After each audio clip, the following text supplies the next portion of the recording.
Peggy 18.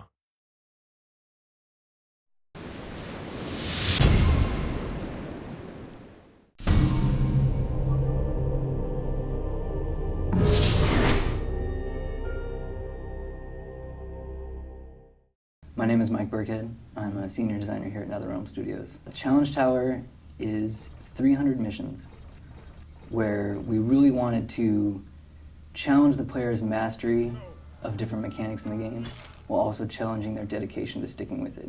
When we initially started talking about the Challenge Tower and what we wanted for it, we wanted it to be far more than just the missions just based on training the character. We really wanted to make each mission stand on its own and make it interesting so the player is kind of like, oh, I wonder what's coming up next.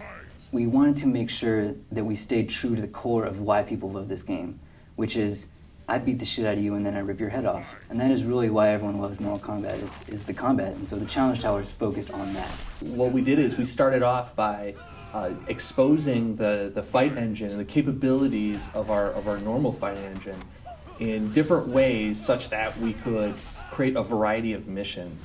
Throughout the Challenge Tower, we have different mini games that you can play. There's Test Your Might, Test Your Sight, Test Your Strike, and then we also have a new one now called Test Your Luck.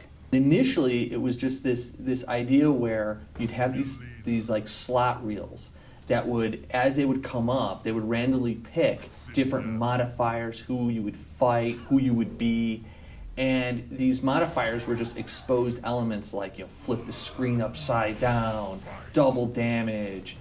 And what happened is, when we implemented this, people were so excited about it that it ended up spawning off its own separate mode in the game. Sometimes it was fun stuff, some kind of humorous, like there's a mission where Melina made a teddy bear and she's trying to give it to Scorpion and he doesn't want it, and so you fight. We had this concept of our shooting gallery missions, and you're fighting against a seemingly infinite amount of enemies. And like our normal fight engine, it's 2v2 maximum. But in this case, we had to support as many as 6 different characters. My favorite mission in the tower is one called Orange, You Glad I Came. And it's you play as Scorpion and Sub-Zero versus a certain boss character. And he starts out orange, and he starts flipping colors between orange and blue. And you can only damage him when he's orange as Scorpion, and when he's blue, you can only damage him with Sub-Zero. And then, of course, if you make it all the way to Challenge 300, there's going to be a major reward for you to get that far. It'll be very difficult to get, but it's very worth it. One of the things that I'm really excited about is that with the Challenge Tower, and I want to throw this out to everybody, the top of the ladder is one of the hardest levels you're going to fight, one of the hardest challenges. I can't wait to see one of our serious, hardcore, super awesome MK fighter fans go in there, play the last mission, and beat it. Beat it with one try, one character, full life bar. I want to see that up on YouTube. I want to see somebody pull that off. It's going to be hard, and I think there's going to be somebody that can pull that out. The name of the mission is Endgame, and I can't wait to see what happens with that.